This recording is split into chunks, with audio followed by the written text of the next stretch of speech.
Hello നമസ്കാരം. ഈ പുഴയും കടന്ന സീരിയലിൻ്റെ വരാൻ പോകുന്ന ഒരു സൂപ്പർ എപ്പിസോഡിൻ്റെ സ്റ്റോറിയാണ് പറയാൻ പോകുന്നത്. രാഗിണിയുടെയും നിവിൻ്റെയും ഒക്കെ വിവാഹം മുടങ്ങിയിട്ടോ. അങ്ങനെ വിവാഹമൊക്കെ മുടക്കി അരവിന്ദിനെ ചതിച്ച് ജയപാലൻ സ്വന്താക്കിയ പണമൊക്കെ കണക്ക് പറഞ്ഞ് വാങ്ങുന്നുണ്ട് കാവേരി. അതിനൊക്കെ ശേഷം നിളയ്ക്ക് ഇങ്ങനെ ഒരു ഓപ്പറേഷനൊക്കെ ഉണ്ടായിട്ട് അത് അസുഖമൊക്കെ ആയത് കാരണമാണ് അവർ തിരുവനന്തപുരത്തേക്ക് പോകുന്നത്. ആ സമയത്ത് അവർ നരേൻ്റെ വീട്ടിലാണ് വാടകയ്ക്ക് താമസിക്കുന്നത്. ജയപാലൻ അവരെ അവിടെ വാടകയ്ക്ക് താമസിക്കാൻ പറ്റില്ല എന്നൊക്കെ പറഞ്ഞ് നരേൻ്റെ മുത്തശ്ശനൊക്കെ ആയിട്ട് വഴക്കുണ്ടാക്കുമ്പോൾ ജയപാലനെ തല്ലി ചതിച്ച് അവിടെ നിന്ന് പറഞ്ഞു വിടുന്നത് നരേനാണ്. തുടർന്ന് ജയപാലൻ അരവിന്ദിനെ ചതിച്ച് സ്വന്തമാക്കിയ 33 ലക്ഷം രൂപയൊക്കെ കാവേരി തിരിച്ച് വാങ്ങി എടുക്കുന്നുണ്ട്. എന്നിട്ട് വിനീതിൻ്റെ കയ്യിൽ കൊടുത്തിട്ട് അത് ബാങ്കിൽ ഡെപ്പോസിറ്റ് ചെയ്യിപ്പിക്കുകയാണ് വിനീതിൻ്റെ അക്കൗണ്ടിൽ. അങ്ങനെ അതിനൊക്കെ ശേഷം നിളയും കൂട്ടിയിട്ട് ഹോസ്പിറ്റലിലേക്ക് പോവുകയാണ് കാവേരിയും ശാരദയും ഗംഗയും. മുത്തശ്ശിക്ക് കൂട്ടായിട്ട് യമുന വീട്ടിൽ തന്നെയാണ് ഇരിക്കുന്നത്. നമ്മുടെ വിനീതാണെങ്കിൽ ബാങ്കിലേക്ക് പണം എടുക്കാനായിട്ട് പോകുന്നുണ്ട്. അപ്പോൾ ബാങ്കിലെ സ്റ്റാഫ് വിനീതിനോട് പറയാണ് അക്കൗണ്ടിൽ പണമില്ല എന്നുള്ള കാര്യം പറയാം കേട്ടോ. അത് കേട്ട് ഞെട്ടിത്തരിച്ചിരിക്കുകയാണ് വിനീത്. അക്കൗണ്ടിൽ പണമില്ലെന്നോ, 33 ലക്ഷം രൂപയുണ്ടല്ലോ എന്ന് പറയുമ്പോൾ പണം ഡെപ്പോസിറ്റ് ചെയ്തതിൻ്റെ പേപ്പറൊക്കെ കാണിച്ചു കൊടുക്കുന്നുണ്ട്. അപ്പോൾ അവർ പറയുന്നുണ്ട് സാർ എല്ലാം ശരിയാണ്, പണം ഡെപ്പോസിറ്റ് ചെയ്തിട്ടുണ്ട്, പക്ഷേ പണം വിഡ്രോ ചെയ്തിട്ടുണ്ട് എന്ന് പറയണം. ഇത് കേട്ടത് ഞെട്ടിപ്പോവാണ്. സാർ ഞാൻ വിഡ്രോ ചെയ്തിട്ടില്ല, എൻ്റെ അമ്മയാണ് സത്യം എന്ന് പറയുമ്പോൾ നിങ്ങളുടെ അക്കൗണ്ടിൽ പണമില്ല, വേറെ ആരെങ്കിലും വിഡ്രോ ചെയ്തതാണോ എന്തെങ്കിലും ചോദിക്കുമ്പോൾ ഇല്ല സാർ, നിങ്ങൾക്ക് എന്തെങ്കിലും ഡൗട്ട് ഉണ്ടെങ്കിൽ മാനേജറെ പോയി കാണാൻ പറയണം. അങ്ങനെ പിന്നീടാണെങ്കിൽ വിനീത് കാവേരിയെ വിളിച്ച് കാര്യങ്ങളൊക്കെ പറയുന്നുണ്ട് കേട്ടോ. അപ്പോൾ കാവേരി ആണെങ്കിൽ വിനീത് വരുന്നതും കാത്തിങ്ങനെ ഇരിക്കുകയാണ് ഹോസ്പിറ്റലിൽ. അപ്പോൾ അങ്ങനെ കാത്തിരിക്കുന്ന സമയത്താണ് വിനീത് പെട്ടെന്ന് അങ്ങോട്ടേക്ക് ചെല്ലുന്നത്. കാവേരി എന്ന് ടെൻഷനോട് കൂടിയിട്ട് വിനീത് അവിടേക്ക് വരുമ്പോൾ കാവേരി പറയണ വിനീതേട്ട പണം കൊണ്ടുവന്നില്ലേ എന്ന് ചോദിക്കുന്നുണ്ട്. അത് ഉടനെ തന്നെ അടയ്ക്കണം. വിനീത് പറയണ കാവേരി ഒരു മിനിറ്റ് എൻ്റെ കൂടെ വാ എന്ന് പറഞ്ഞിട്ട് കാവേരിയെ കൂട്ടിക്കൊണ്ട് പോകുന്നുണ്ട്. എന്താ വിനീതേട്ട എന്ന് ചോദിക്കുമ്പോൾ ആകെ ടെൻഷനായിട്ട് നിൽക്കുകയാണ് വിനീത്. പണം എടുത്തില്ലേ എന്ന് ചോദിക്കുകയാണ്. വിനീത് പറയുന്നുണ്ട് അക്കൗണ്ടിൽ പണമില്ല കാവേരി എന്ന് പറയുന്നത്. ഇത് കേട്ടിട്ട് കാവേരി പെട്ടെന്ന് ഞെട്ടിപ്പോവാണേ. എന്നിട്ട് ചോദിക്കുന്നുണ്ട് പണമില്ലെന്നോ, എവിടെ പോയി? ആ സമയം വിനീത് പറയുന്നുണ്ട് അറിയില്ല കാവേരി, പണം എടുക്കാനായിട്ട് ബാങ്കിൽ ചെന്നപ്പോൾ അവർ പറയാണ് അക്കൗണ്ടിൽ പണമില്ലെന്ന്. ഇത് കേട്ട് ഞെട്ടിപ്പോയിട്ട് കാവേരി പറയുന്നുണ്ട് വിനീതേട്ടൻ പറയുന്നൊന്നും എനിക്ക് മനസ്സിലാകുന്നില്ല, അതെങ്ങനെ അക്കൗണ്ടിൽ പണമില്ലാതാകും? വിനീത് ഇങ്ങനെ പറയുന്നുണ്ട് കാവേരി അക്കൗണ്ടിൽ പണം വന്നെന്ന് പറഞ്ഞ മെസ്സേജ് വന്നായിരുന്നു, അത് കാവേരിയും കണ്ടതല്ലേ. ഇന്ന് ഞാൻ പണം എടുക്കാൻ ചെന്നപ്പോൾ എൻ്റെ അക്കൗണ്ടിൽ പണമില്ല, വെറും 530 രൂപയേ ഉള്ളൂ, ബാക്കി പണമെല്ലാം എടുത്തെന്ന് പറഞ്ഞു.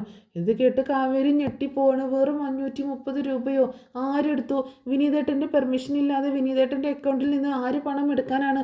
വിനീത് പറയണേ എനിക്കറിയില്ല കാവേരി, ബാങ്കിൽ ചെന്ന് പണം ചോദിച്ചപ്പോൾ അക്കൗണ്ടിൽ പണമില്ല എന്നാണ് പറയുന്നത്.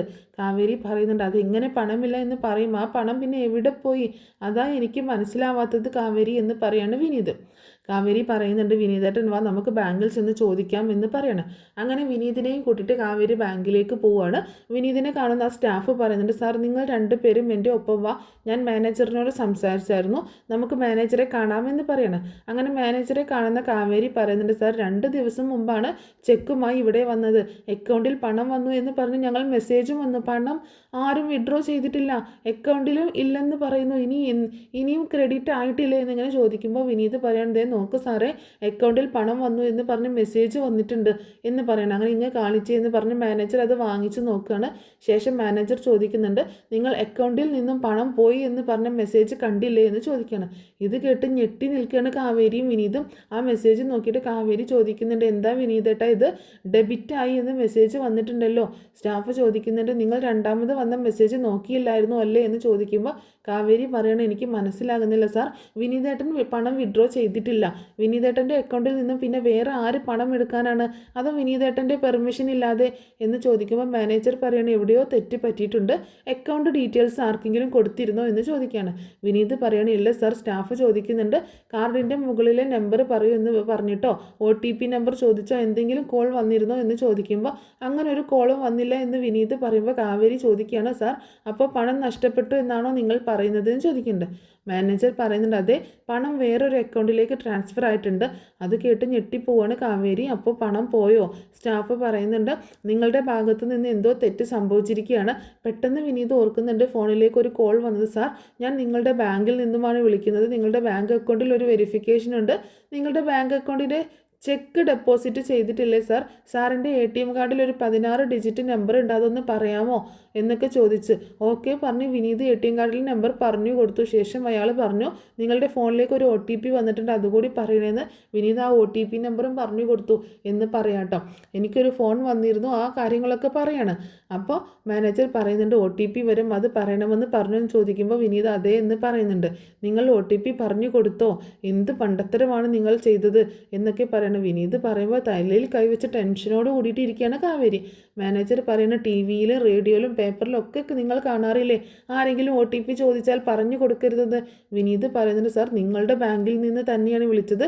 സ്റ്റാഫ് പറയണ ബാങ്കിൽ നിന്നും ആരും OTP ചോദിക്കില്ല, ഞങ്ങൾ എത്ര തവണ പറയണം. കരഞ്ഞുകൊണ്ട് കാവേരി ചോദിക്കുകയാണ്, സാർ അപ്പോൾ ഞങ്ങളുടെ എല്ലാ പണവും പോയോ?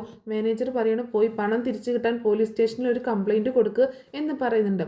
അങ്ങനെ പുറത്തേക്ക് ഇറങ്ങിയ കാവേരിയോട് വിനീത് പറയാണ്, ഞാൻ അറിയാതെ ചെയ്തതാണ് കാവേരി, എനിക്കറിയില്ലായിരുന്നു എന്ന് പറയുമ്പോൾ വിനീതേട്ടൻ കുറച്ചുകൂടി ശ്രദ്ധിക്കണമായിരുന്നു. എത്ര കഷ്ടപ്പെട്ടാണ് ജയപാലൻ്റെ കയ്യിൽ നിന്നും ആ പണം തിരിച്ചു മേടിച്ചത്, മൊത്തം പോയില്ലേ, എവിടെ പോയെന്ന് പോലും അറിയില്ല. അവിടെ നീള ഹോസ്പിറ്റലിൽ കിടക്കുകയാണ്. നമ്മൾ പണം കൊണ്ടുവരുന്നതും കാത്ത് എല്ലാവരും ഹോസ്പിറ്റലിൽ ഇരിക്കുകയാണ്. എവിടെ നിന്ന് പണം നമ്മൾ കൊണ്ടുവരും, ലക്ഷങ്ങൾ വേണം, നമ്മൾ എന്ത് ചെയ്യും എന്നൊക്കെ ചോദിക്കുമ്പോൾ വിനീതും ആകെ തകർന്ന് നിൽക്കണം. കാവേരി വിനീതിനെ ആശ്വസിപ്പിച്ച് ഹോസ്പിറ്റലിലേക്ക് പോവാണ്. പണം അടച്ചോ എന്ന് ശാരദയും ഗംഗയും ചോദിക്കുമ്പോൾ ഇന്ന് പണം അടയ്ക്കാൻ പറ്റില്ല, ബാങ്കിൽ നിന്ന് നാളെ പണം വിഡ്രോ ചെയ്യാൻ പറ്റുള്ളൂ, നാളെ തന്നെ പണം അടയ്ക്കാം എന്ന് പറയാണ് കാവേരി. ശേഷം ഹോസ്പിറ്റലിൽ അടയ്ക്കുകയാണ് പണം. കുറച്ച് ടെസ്റ്റിനൊക്കെ ഉള്ള പണം ഉണ്ടായിരുന്നു, അത് ഹോസ്പിറ്റലിൽ അടയ്ക്കുന്നുണ്ട്. തുടർന്ന് വീട്ടിലേക്ക് വന്ന വിനീത് തകർന്നിരിക്കുമ്പോൾ ഹോസ്പിറ്റലിൽ നിന്ന് അവിടേക്ക് വന്ന ഗംഗ പറയാണ്, നാളെ തന്നെ പണം അടയ്ക്കണം, അല്ലെങ്കിൽ പിന്നെ ഓപ്പറേഷൻ നടക്കില്ല എന്ന് പറയാണ്. ആ സമയം പണം നഷ്ടപ്പെട്ട കാര്യം വിനീത് ഗംഗയോട് പറയുന്നുണ്ട്. ATM കാർഡിൻ്റെ നമ്പറും അക്കൗണ്ട് നമ്പറും OTP നമ്പറും പറഞ്ഞു കൊടുത്ത കാര്യം ഗംഗയോട് പറയണം. എല്ലാം കേട്ട് ദേഷ്യത്തോട് കൂടിയിട്ട് വിനീതിനെ കുറ്റപ്പെടുത്തി സംസാരിക്കുകയാണ് ഗംഗ. നിങ്ങൾ എന്താ ഇങ്ങനെയായി പോയത്, നിങ്ങൾക്ക് വിവരമില്ലേ, ഇതുകൊണ്ടാണ് ഞാൻ നിങ്ങളെ കല്യാണം കഴിക്കില്ല എന്ന് അന്ന് പറഞ്ഞത്. എൻ്റെ കൺമുന്നിൽ കണ്ടു പോകരുത്, മുന്നിൽ നിന്ന് പൊക്കോ. നിങ്ങളെ കല്യാണം കഴിച്ചതിന് ശേഷം ഈ കുടുംബത്തിൽ നല്ലതൊന്നും സംഭവിച്ചിട്ടില്ല, കഷ്ടപ്പെട്ട് നേടിയെടുത്ത പണവും നിങ്ങൾ കാരണം നഷ്ടപ്പെട്ടിരിക്കുകയാണ്. എനിക്ക് നിങ്ങളെ ഇനിയും വേണ്ട, കാണണ്ട, ഇറങ്ങിപ്പൊക്കോ, എൻ്റെ കൺമുന്നിൽ കണ്ടു പോകരുത്, പോവാനല്ലേ പറഞ്ഞത് എന്നൊക്കെ പറഞ്ഞ് ഗംഗ അരികിലിരിക്കുന്ന വെള്ളമൊക്കെ എടുത്ത് വിനീതൻ്റെ ദേഹത്തേക്ക് ഒഴിക്കുകയാണ്. വിനീതാണെങ്കിൽ ഇങ്ങനെ ആകെ പേടിച്ചിരുന്ന് പോവട്ടെ. പെട്ടെന്ന് നോക്കുമ്പോൾ വിനീത് ഇതൊക്കെ സ്വപ്നം കണ്ടതാണ്. യമുനയും ഗംഗയും കാര്യം അന്വേഷിക്കുമ്പോൾ ഗംഗ തന്നെ വെറുക്കുമോ എന്ന് ഭയന്ന് വിനീത് സത്യങ്ങളൊന്നും തുറന്ന് പറയാതെ അവിടെ നിന്ന് പോവാണ്. ഗംഗയും യമുനയും സംശയത്തോട് കൂടിയിട്ട് നിൽക്കുകയാണ്. തുടർന്ന് ഹോസ്പിറ്റലിലേക്ക് വന്ന വിനീത് കാവേരിയോട് കരഞ്ഞ് സംസാരിക്കുകയാണ്. താൻ കാരണമാണ് ആ പണം നഷ്ടപ്പെട്ടത്, തൻ്റെ ശ്രദ്ധക്കുറവ് കൊണ്ട് നിളയുടെ ഓപ്പറേഷൻ നടക്കില്ല എന്നൊക്കെ പറയുമ്പോൾ കാവേരി പറയുന്നുണ്ട്, അത് വിട് വിനീതേട്ട, എങ്ങനെയെങ്കിലും നമുക്ക് ആ പണം തിരിച്ചു കിട്ടണം, എങ്കിലേ നിളയുടെ ഓപ്പറേഷൻ നടക്കുമോ. വിനീത് പറയുന്നുണ്ട്, കിഡ്നി വിറ്റാൽ പണം കിട്ടുമോ എന്നൊക്കെ കേട്ടിട്ടുണ്ട്, ഞാൻ എൻ്റെ ഒരു കിഡ്നി വിറ്റ് നിളയുടെ ഓപ്പറേഷൻ നടത്തട്ടെ എന്ന് ചോദിക്കുമ്പോൾ വിനീതേട്ട അങ്ങനെയൊന്നും പറയാതെ, എനിക്ക് ഗംഗയോട് സത്യം ഒന്ന് തുറന്നു പറയാൻ കഴിഞ്ഞില്ല കാവേരി, ഒന്നും പറയേണ്ട വിനീതേട്ട, പറഞ്ഞാൽ സംഭവിക്കുക എന്താണെന്ന് അറിയാലോ. അങ്ങനെ ഗംഗേച്ചി വിനീതേട്ടനും കൂടി വഴക്കുണ്ടാകും. ഗംഗേച്ചി വിനീതേട്ടനെ വേണ്ടാന്നൊക്കെ പറയും. മനസ്സ് തകർന്ന് വിനീതേട്ടൻ എല്ലാം വിട്ട് ഇവിടെ നിന്ന് പോകും. അതൊന്നും വേണ്ട, ഇപ്പോൾ വിനീതേട്ടനാണ് ഞങ്ങളുടെ കുടുംബത്തിനൊരു താങ്ങും തണലും, വിനീതേട്ടൻ പോയാൽ പിന്നെ ഞങ്ങൾക്ക് ആരും ഇല്ലാതാകും. വിനീത് പറയാണ്, എനിക്കിനി അമ്മായിയുടെ മുഖത്ത് നോക്കാൻ കഴിയില്ല, ഞാൻ അമ്മായിയോട് എന്ത് പറയുമെന്ന് ചോദിക്കാം കേട്ടോ, ഞാൻ പോവുകയാണ് കാവേരി എന്നൊക്കെ പറയുമ്പോൾ കാവേരി പറയണം, വിനീതേട്ടൻ ഈ പ്രശ്നത്തിൽ നിന്നും എസ്കേപ്പ് ആവാൻ നോക്കുകയാണ്, വിനീതേട്ടൻ എന്താ ശരി എന്ന് തോന്നുന്നത് അത് തന്നെ ചെയ്യാം, ഇനി ഞാനൊന്നും പറയുന്നില്ല. അങ്ങനെ കാവേരി അവിടെ നിന്ന് പോകുമ്പോൾ പൊട്ടിക്കരയാണ് വിനീത്. തുടർന്ന് നരേൻ വിവാഹത്തിന് സമ്മതിക്കാത്തത് കൊണ്ട് വിഷമത്തോട് കൂടിയിട്ടിരിക്കുകയാണ് മുത്തശ്ശനും കേട്ടോ. അപ്പോൾ അവരാണെങ്കിൽ നരേൻ്റെ വിവാഹം നടത്താനായിട്ട് പുറകെ നടക്കുന്നുണ്ട്. അവരെ സമാധാനിപ്പിക്കാനായിട്ട് ശ്രമിക്കണം എന്നറിയാം. മുത്തശ്ശി പറയണം, ഞങ്ങളുടെ കാലം കഴിഞ്ഞാൽ പിന്നെ നിനക്ക് ആരുണ്ടടാ. അപ്പോൾ അയാൾ പറയുന്നുണ്ട്, അതൊക്കെ ആരെങ്കിലും കാണും മുത്തശ്ശി. അപ്പോൾ ചിറ്റമ്മ പറയണ, ആർക്കും തനിച്ച് ജീവിക്കാൻ കഴിയില്ലെന്നറിയാം, ഒരു തുണ വേണം. മുത്തശ്ശി പറയുന്നുണ്ട്, നിൻ്റെ കല്യാണം കാണണമെന്ന് ഞങ്ങൾക്കും ആഗ്രഹമില്ലേ. മുത്തശ്ശൻ പറയണ, നിൻ്റെ കല്യാണം കഴിഞ്ഞ് നിൻ്റെ കുട്ടികളെയൊക്കെ കണ്ടിട്ട് വേണം ഞങ്ങൾക്ക് സന്തോഷമായിട്ട് കണ്ണടയ്ക്കാൻ എന്നൊക്കെ പറയുമ്പോൾ, ഇങ്ങനെയൊക്കെ പറഞ്ഞായിരിക്കും എൻ്റെ അച്ഛൻ്റെയും അമ്മയുടെയും കല്യാണം നടത്തിയത്, അവരിപ്പോൾ നിങ്ങൾക്ക് മുമ്പേ മുകളിൽ ചെന്ന് ചേർന്നു. ഇത് കേട്ട് മുത്തശ്ശനും വിഷമത്തോട് കൂടിയിട്ടിരിക്കുമ്പോൾ അവരുടെ കയ്യിൽ പിടിച്ച് നരയൻ പറയാണ്, നിങ്ങൾ രണ്ടുപേരും ഒരുപാട് വർഷങ്ങൾ എൻ്റെ ഒപ്പം സന്തോഷമായിട്ട് ജീവിക്കും, അതിനുശേഷം ഞാൻ എന്നെ തന്നെ നോക്കിക്കൊള്ളാം, എന്തിനാ വെറുതെ കല്യാണക്കാരിയൊക്കെ പറഞ്ഞ് എന്നെയും നിങ്ങളെയും വിഷമിപ്പിക്കുന്നത്. അങ്ങനെ നരേൻ സ്നേഹത്തോട് കൂടിയിട്ട് മുത്തശ്ശിക്കും ഭക്ഷണമൊക്കെ കൊടുക്കുന്നുണ്ട്.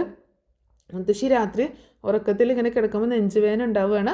വേദന സഹിക്കാനാവാതെ മുത്തശ്ശി കരയുമ്പോൾ ടെൻഷനോട് കൂടിയിട്ട് മുത്തശ്ശിയെ വിളിക്കുകയാണ് മുത്തശ്ശൻ. അങ്ങനെ നരേനെ ഉറക്കെ വിളിക്കുന്നുണ്ട് കേട്ടോ. നരേനും ചിറ്റമ്മയും അവിടേക്ക് ഓടി വരികയാണ്. മുത്തശ്ശി എന്ന് വിളിച്ചിട്ട് ഭയത്തോട് കൂടിയിട്ട് നരേൻ തട്ടി വിളിക്കുമ്പോൾ മുത്തശ്ശൻ പറയുന്നുണ്ട് അവൾക്ക് തീരെ വയ്യ, നമുക്ക് ഹോസ്പിറ്റലിലേക്ക് കൊണ്ടുപോകാം എന്ന് പറഞ്ഞ് മുത്തശ്ശിയെ ഹോസ്പിറ്റലിലേക്ക് കൊണ്ടുപോവാണ്. മുത്തശ്ശിയെ ഹോസ്പിറ്റലിൽ നിന്നും തിരിച്ച് വീട്ടിലേക്ക് കൊണ്ടുവരുന്നുണ്ട് കേട്ടോ. അങ്ങനെ ട്രീറ്റ്മെൻറ്റൊക്കെ കൊടുത്തിട്ട് ക്ഷീണത്തോട് കൂടിയിട്ട് കിടക്കുന്ന മുത്തശ്ശിയെ കണ്ട് കണ്ണ് നിറഞ്ഞ് മുത്തശ്ശിൻ്റെ കയ്യിൽ പിടിച്ച് നരേൻ പറയണം, ലോകത്തിൽ എന്തില്ലെങ്കിലും ഞാൻ ജീവിക്കും മുത്തശ്ശ, പക്ഷേ മുത്തശ്ശനും മുത്തശ്ശിയും എൻ്റെ ഒപ്പം ഇല്ലെങ്കിൽ എനിക്ക് ജീവിക്കാൻ കഴിയില്ല, എനിക്ക് അതിനെക്കുറിച്ച് ആലോചിക്കാൻ പോലും പറ്റില്ല എന്ന് പറയണം. മുത്തശ്ശൻ പറയാണ് അവളുടെ ഭയം അതാണ്, ആ ഭയമാണ് അവളെ പതിയെ പതിയെ കൊന്നുകൊണ്ടിരിക്കുന്നത്. ഞങ്ങളുടെ കാലശേഷം നിനക്ക് ആരുണ്ടടാ? നരേൻ പറയണം നിങ്ങൾക്കൊന്നും പറ്റില്ല, ഞാൻ നോക്കും നിങ്ങളെ എന്നൊക്കെ പറയുന്നുണ്ട്. ഡോക്ടർ എന്താ പറഞ്ഞതെന്ന് നീ കേട്ടതല്ലെന്നറിയാം. മുത്തശ്ശി നല്ല സ്ട്രെസ്സിലാണ്, ആ സ്ട്രെസ്സിന് കാരണം നീയാണ്, നീ കല്യാണം കഴിക്കാത്തത് കൊണ്ടാണ് എന്ന് പറയണം മുത്തശ്ശൻ. എനിക്ക് വയസ്സ് 80 ആകുന്നു, നിൻ്റെ മുത്തശ്ശിക്ക് 75. ഇനി എത്ര നാൾ ഞങ്ങൾ ആരോഗ്യത്തോടെ ഇരിക്കുന്നത്? ഇത്രയും ഇരുന്നത് തന്നെ വലിയ കാര്യമാണ്, ഇനി എത്ര നാൾ ഇരിക്കുന്ന അറിയത്തില്ല. ഞങ്ങൾ മരിക്കുന്നത് മുമ്പ് നിന്റെ കല്യാണം കഴിയണമെന്നാണ് ഞങ്ങളുടെ ആഗ്രഹം. അത് നടന്നില്ലെങ്കിൽ ഞങ്ങൾ ഈ ലോകം വിട്ടു പോകുമ്പോൾ മോക്ഷം കിട്ടില്ല മോനെ, ഞങ്ങൾക്ക് വേണ്ടി അതുമാത്രം നീ ചെയ്യേ. അങ്ങനെ മുത്തശ്ശൻ കരഞ്ഞുകൊണ്ട് ഇങ്ങനെ മുത്തശ്ശിയുടെ അരികിലേക്ക് പോകുമ്പോൾ നരനെ വിവാഹത്തിനായിട്ട് നിർബന്ധിക്കുകയാണ് ചിറ്റമ്മ. മുത്തശ്ശനും മുത്തശ്ശിയും മരിച്ചു കഴിഞ്ഞാൽ നീ ഒരുപാട് വിഷമിക്കും. അന്ന് നീ വിചാരിക്കും അവർ കല്യാണം കഴിക്കാൻ പറഞ്ഞപ്പോൾ കല്യാണം കഴിക്കണമായിരുന്നു എന്ന്. അവരില്ലാതാകുമ്പോൾ കുറ്റബോധം തോന്നിയിട്ട് കാര്യമില്ല, അതുകൊണ്ട് അവർ ജീവിച്ചിരിക്കുമ്പോൾ തന്നെ നിന്റെ കല്യാണം നടക്കണം. അങ്ങനെ മുത്തശ്ശൻ്റെ മുത്തശ്ശിയുടെ വിഷമം കണ്ട് അരികിലേക്ക് ചെന്നിട്ട് നിങ്ങളുടെ സന്തോഷത്തിന് വേണ്ടി ഞാൻ കല്യാണം കഴിക്കാമെന്ന് നരേൻ മുത്തശ്ശിയുടെ കയ്യിൽ പിടിച്ച് പറയാണ്. ഇത് കേട്ടിട്ട് സന്തോഷത്തോട് കൂടിയിട്ട് നരേനെ നോക്കുകയാണ് മുത്തശ്ശിയും. അങ്ങനെ വീട്ടുകാരൻ നരേന് വിവാഹം ആലോചിക്കുകയാണ്. നരേനാണെങ്കിലോ ഒരു കോൺട്രാക്റ്റ് മാരേജ് നടത്താനാണ് ആഗ്രഹം. വീട്ടുകാർക്ക് വേണ്ടിയിട്ട് കല്യാണം കഴിക്കാനാണ് നരേൻ പോകുന്നത്. നരേന് വേണ്ടിയിട്ട് വിവാഹം ആലോചിക്കുന്ന ഒരു പെൺകുട്ടികളും അതിന് തയ്യാറാവത്തില്ല. തുടർന്ന് നരേൻ ദേഷ്യത്തോട് കൂടിയിട്ട് ഇരിക്കുമ്പോൾ വാടക വീടിൻ്റെ മുന്നിൽ ഇരുന്ന് തുണി തയ്ക്കുകയാണ് വിനീത്. അങ്ങോട്ടേക്ക് ചെന്നിട്ട് തയ്യൽ മെഷീൻ്റെ ശബ്ദം തനിക്ക് ഇറിറ്റേഷൻ ആകുന്നു, എങ്ങോട്ടെങ്കിലും ഇതെടുത്തുകൊണ്ട് പൊക്കോണം എന്നൊക്കെ പറഞ്ഞ് ദേഷ്യത്തോട് കൂടിയിട്ട് ആ തയ്യൽ മെഷീൻ അങ്ങനെ ഒരു ചവിട്ടൊക്കെ കൊടുക്കുന്നുണ്ട് നരേൻ.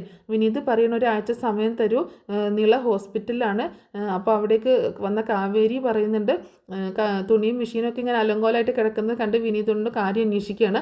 നമ്മുടെ ഹൗസ് ഓണർ വീട്ടിൽ വന്ന് ഒഴിഞ്ഞു പോകണമെന്ന് പറഞ്ഞു, തയ്യൽ മെഷീൻ്റെ ശബ്ദം അയാൾക്ക് ഇറിറ്റേഷൻ ആകുന്നു എന്ന്, ഞാൻ കാരണം വീണ്ടും പ്രശ്നങ്ങളാണ് എന്ന് അങ്ങനെ പറയുമ്പോൾ കാവേരി പറയണം അയാൾ വീട് ഒഴിഞ്ഞു പോകാൻ പറഞ്ഞ ഉടനെ ഒഴിഞ്ഞു പോകാൻ പറ്റുമോ? നമുക്ക് വേറെ വീട് കിട്ടുന്നത് വരെ ഈ ജോലി ചെയ്യണ്ടേ? ഒരു കട നമുക്ക് തയ്ക്കാനായിട്ട് കിട്ടുന്നത് വരെ ജോലി ചെയ്യണ്ടേ?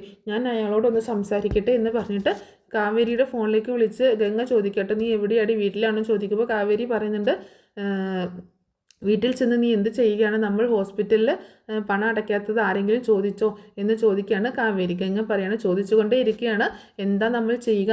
എന്തോ നീ എന്നിൽ നിന്നും മറയ്ക്കുന്നുണ്ട്, പറ കാവേരി, എനിക്ക് ഭയം തോന്നുന്നു എന്ന് പറയുമ്പോൾ ചേച്ചി ഇങ്ങനെ ടെൻഷൻ ആകാതെ എന്ന് കാവേരി പറയണം.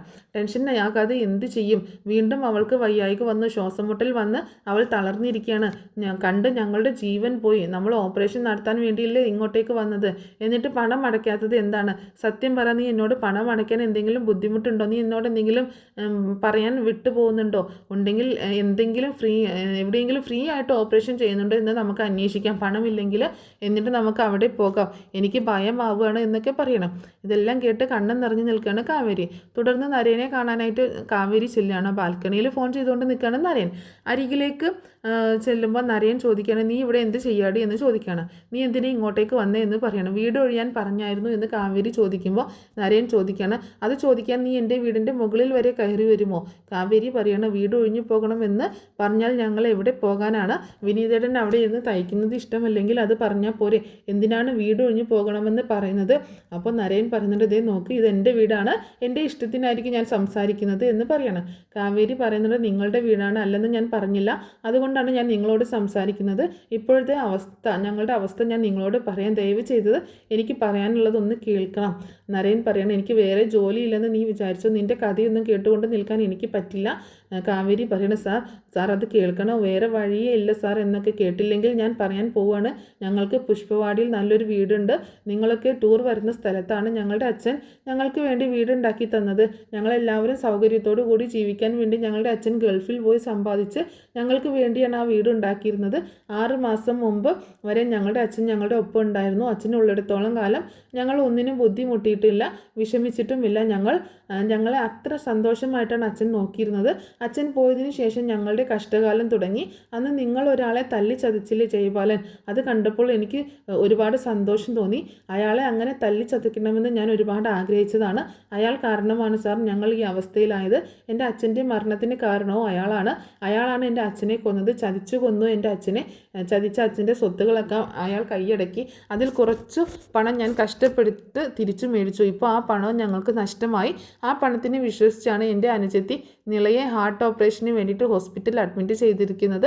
എന്താ പണം അടയ്ക്കാത്തത് എന്ന് എല്ലാവരും ചോദിച്ചുകൊണ്ടേ ഇരിക്കുകയാണ്. പക്ഷേ ഞങ്ങളുടെ കയ്യിൽ പണമില്ല. കഷ്ടപ്പെട്ട് വഴക്കുണ്ടാക്കി വാങ്ങിക്കൊണ്ട് വന്ന പണമാണത്. എല്ലാം ഞങ്ങൾക്ക് നഷ്ടപ്പെട്ടു. വാടകയ്ക്ക് വീട് കൊടുക്കരുത് എന്ന് പറഞ്ഞ് ഞങ്ങളെ ഇവിടെ വന്നില്ലേ അയാൾ, അത് കണ്ടതല്ലേ സാറ്, ആരും ഞങ്ങൾക്ക് വീട് തന്നില്ല. ഒരാൾ മാത്രമാണ് അയാളെ എതിർത്ത് നിങ്ങളൊരാൾ മാത്രമാണ് അയാളെ എതിർത്ത് ഞങ്ങൾക്ക് വീട് തന്നത്. ഇപ്പം വീട് വിട്ടു പോകാൻ സാർ പറയുന്നു. പക്ഷേ അയാൾ ജയപാലൻ തിരിച്ചു വരും. നിങ്ങളെ ഭയന്നാണ് അയാൾ ഇങ്ങോട്ട് വരാത്തത്. ഞങ്ങൾ ഇവിടുന്ന് പോയാൽ അയാൾ ഉറപ്പായും വന്ന് ഞങ്ങളെ ദ്രോഹിക്കും. ഞങ്ങളുടെ കയ്യിൽ പണമില്ല സാർ, ഒന്നുമില്ലാതെ നടു റോഡിൽ നിൽക്കേണ്ടി വരും. ഒന്നല്ല രണ്ടല്ല, ലക്ഷക്കണക്കിന് പണം നഷ്ടപ്പെട്ടിട്ട് നിൽക്കുകയാണ്. പണമില്ലാതെ അനുജത്തിയുടെ ഓപ്പറേഷൻ എങ്ങനെ നടത്തുമെന്ന് എനിക്കറിയില്ല. ഇപ്പോൾ പോലും എൻ്റെ ചേച്ചി എന്നെ ഫോണിൽ വിളിച്ച് ശ്വാസം മുട്ടൽ കൂടുതലാണ്, എന്തെങ്കിലുമൊക്കെ എന്നൊക്കെ പറഞ്ഞുകൊണ്ടിരിക്കുകയാണ്. എനിക്ക് എന്ത് ചെയ്യണമെന്ന് സത്യമായിട്ടും അറിയില്ല സാർ. പണത്തിന് ഞാൻ എവിടെ പോകുമെന്ന് പോലും എനിക്കറിയില്ല. ഈ അവസ്ഥയിൽ വീട് ഒഴിഞ്ഞ് പോകണമെന്ന് കൂടി സാറ് പറയുന്നു. ഞാൻ എവിടെ പോകും സാർ, പോകാനൊരു സ്ഥലമില്ല, പ്ലീസ് ഒന്ന് മനസ്സിലാക്കണം എന്നൊക്കെ പറഞ്ഞ് നരേൻ്റെ മുന്നിൽ പൊട്ടിക്കരഞ്ഞ് കൈ കൂപ്പുകയാണ് കാവേരി. നരേൻ കുറച്ച് വിഷമമൊക്കെ തോന്നുന്നുണ്ടെന്ന് എന്നിട്ട് കാവേരി നോക്കുകയാണ്. കാവേരി പറയുന്നുണ്ട്, ഇങ്ങനെ ഒരു അവസ്ഥ ഉണ്ടാകുമെന്ന് ഞങ്ങൾ ഒരിക്കലും വിചാരിച്ചില്ല സാർ.